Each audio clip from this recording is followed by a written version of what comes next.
Amid a backdrop of coronavirus-enforced cancellations, the 2020 Formula 1 season will have a slightly delayed start.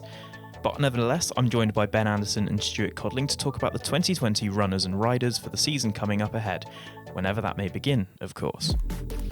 Guys, thank you for joining me. So, first of all, we've had a look at testing, we've all been in attendance. So guys, we're going to rank the teams and work out where they are in comparison to each other. And starting off at number 10, we're going to start off with the bottom. And I think it's pretty unanimous that it's going to be Williams. Yeah, no argument from me. Williams in much better shape than they were 12 months ago, obviously building their car late for testing, and George Russell finding it very difficult to drive. The car at pre-season testing this year looks a lot more together, a lot more stable on track. The team a lot calmer. Claire Williams was talking about how much better prepared they are, and they've outsourced some of the manufacturing to help shortcut deadlines. Looking better, but visibly the car lacks downforce compared to the other midfield cars. So even though George Russell and Nicholas Latifi are going to be having an easier time behind the wheel, I don't see Williams threatening the pack just yet. They're fully in expectations management mode. On the final day, George Russell in his press conference said, we don't expect to be anything other than at the back. So we've made progress. How much progress we've made relative to the other teams, we'll find out in Melbourne, but they expect to be solidly at the back. I suppose the solace you can draw from this, if you're a Williams fan, is that they covered the second most number of laps, I think, in the second test. So reliability generally hasn't been too much of a problem in terms of the car. In terms of the powertrain, they've been afflicted by a couple of those Mercedes engine issues, like the oil system problems, grounded Nicholas Latifi and cost him a little bit of running. So I would say the only question mark with that car, apart from the powertrain, is Nicholas Latifi's preparedness. He said he wasn't hugely confident with the amount of running he'd got done, but he was sort of cautiously optimistic. But yeah, as you say, a lot better position than last year. First out, of course, in testing as well, but it should be a much better season for Williams. And so going to 9th place, we've gone for Haas. Ben, sorry we outvoted you on this one, but Haas, what do you think of their chances for the season? Very tricky to read, probably the most difficult, because they are the champions of Barcelona testing. The car always goes well there, and even last year when they were having their aerodynamic upgrade problems, the car still went well at the Barcelona race, even though that update didn't ultimately work out for them and they had to undo it. So the car looked quite good from trackside, no real problems. They had a few handling issues which they seemed to be able to dial out with setup changes, but even Haas don't really know where they are. They said they weren't running particularly light, so there was no real showboating going on, but team boss Gunther Steiner's kind of waking up every day, panicking that they're going to be in the same death spiral of great one-lap performance, poor race performance that they were in last year.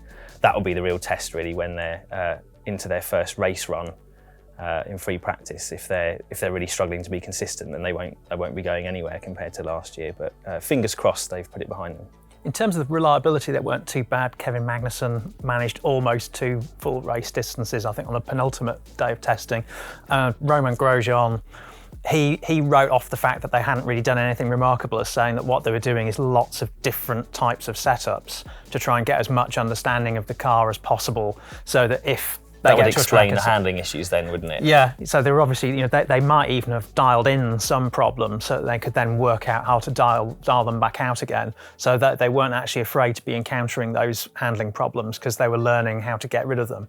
Apart from that, it's just going to be very tricky to tell until they hit the track whether they will suffer those problems they had where the car just worked its tyres too hard, it started to slide and bake the carcass while the core temperature went down. And we're not going to have the same off-track turmoil that they had last season with regards to title sponsor and stuff, but do you think continuing with Romain Grosjean and Kevin Magnussen as drivers, that's the best thing for the team, or would you have taken someone else, do you think? I think had they not had so much other turmoil going on with the title sponsor, with the car performance, then probably Grosjean wouldn't still be in that seat. I mean, Kevin Magnussen had a contract for this year, so much harder to lever him out of the team. But let's not forget, Grosjean was quite important in identifying the aerodynamic weaknesses last year. He complained about that Barcelona update straight away and was overruled for a time. So it's kind of credit to him that Haas has been able to identify their core problem. And I did an interview with Gunther Steiner for the season preview issue of GP Racing, and he said, if I get rid of one or both of the drivers, it's kind of like blaming them for our problems, and actually they weren't the problem last year. Although they created difficulties by driving into each other and stress and what have you, they weren't responsible for the fundamental problems at Haas. That goes back to the design team and the aerodynamic department. So number 8, and we're still not deviating too far from the finishing order last year, Alfa Romeo. Now, Ben Codders, it was a bit of a strange season for Alfa last year because they could be up there, but every now and again they'd sort of slip back a little bit. What do you think of their chances for this year? Well, yeah, they finished last season quite poorly, I thought. They stagnated as others in the midfield developed. Watching in Barcelona testing, they seemed to be having a lot of problems with the car. It didn't look that well balanced. They had a few offs. They're obviously trying a lot of different parts as well, so some experimentation going on, which perhaps explains the inconsistency. It's interesting that we've got Haas and Alfa Romeo so close together near the bottom of the rankings, both Ferrari customer teams, and that perhaps is the biggest question mark for those teams. The Ferrari engine, is it down on power compared to last year? Certainly the works team says it was struggling with drag, which would be related obviously to power as well. So if that engine had to take a step back based on the shenanigans that have been going on with the FIA, then those are the two teams that are going to suffer. And certainly in Barcelona, they weren't looking particularly strong. In-season development seems to have been a particular bugbear for that team. Like Ben says, they stagnate, they bring updates occasionally, they don't always work. I suppose one positive you can draw from the Barcelona test is that Robert Kubica actually had a day of testing in a relatively competitive Formula One car and looked pretty good. And he was quickest, wasn't he? Yeah, obviously his sponsor is on the back of the car. Will we see him in the car again? Probably in the old FP1, but I don't really understand how he fits into that team apart from them needing a bit more sponsorship. But on the subject of drivers' codders, you've got Kimi Räikkönen approaching the end of his days in Formula One, I suppose. No, he'll go on until he's 50. Don't make that mistake. He'll outlast us all. And Giovinazzi as well. What do you make of that? Do you see them continuing with that lineup into 2021? Do you think they've got a lot to prove this year? I'm not convinced about Giovinazzi simply because he's a little bit inconsistent over the course of a race distance, and very often you see him qualifying respectively. He has managed to out-qualify Räikkönen at times, and he races all right up to a point, but he sort of hemorrhages time through a race sometimes. Very often you see he makes small but significant mistakes during the course of the race. Sometimes you actually have to go back and almost look at the whole thing through his onboards to work out what he did wrong to end up where he did.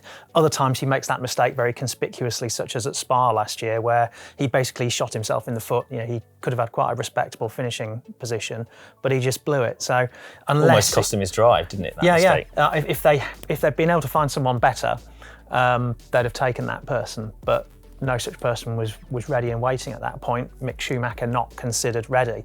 I think if that trend continues and Mick Schumacher shows some improvement or some sort of onwards momentum and putting his hand up for a proper F1 drive, I think we'll see Schumacher in that car.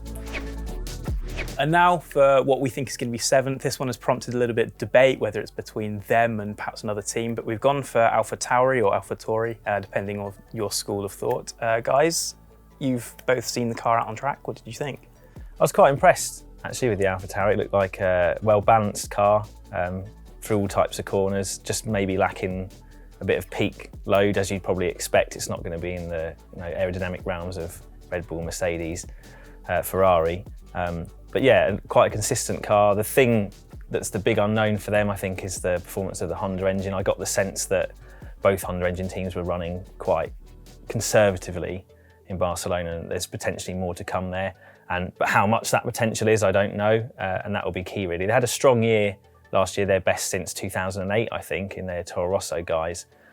So I think they'll be right in that very tight midfield pack, but using old parts from last year's Red Bull, you'd expect probably they'll start strong, and then the question mark always is how can they develop relative to their competitors, and there are bigger beasts around them in that midfield pack, so that would be the concern. You got harumphed at on social media for describing it as a low-res Red Bull, didn't you? Yeah, I did, yeah, and I think I didn't intend it to be an insult. I mean, it's kind of what you'd expect. They're in a close technical collaboration with Red Bull, or a closer technical collaboration with Red Bull than they were in the past, and you would expect the car to follow those trends and be like a Red Bull, but just not quite as effective, and that's how it looked on the track.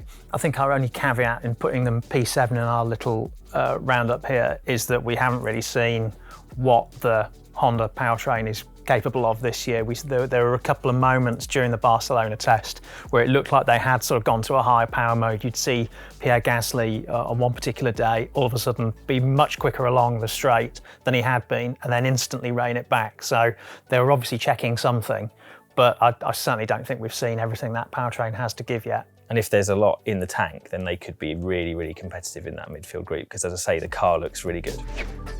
And so for 6th, we're going for Renault. Hopefully it doesn't look quite like that. Hopefully it's got a little bit more yellow on it for this year, but big manufacturer team, a lot of expectations, which they've tried to sort of crawl back on a little bit. But what do we think of their chances? Well, they should be competitive in the midfield group. I think their targets naturally have to fall back to fighting for 4th now, as previously they were looking to stride out into a no man's land between the midfield and the top 3 teams. Don't think that's going to happen. That team, probably more than most in that pack, are going to have a serious eye on 2021. That's their big opportunity, I think, to try and make good on some of those previous targets. So this year will be a bit of a holding pattern for them. They haven't reached too far with the new car. I think they've tried to evolve last year's car.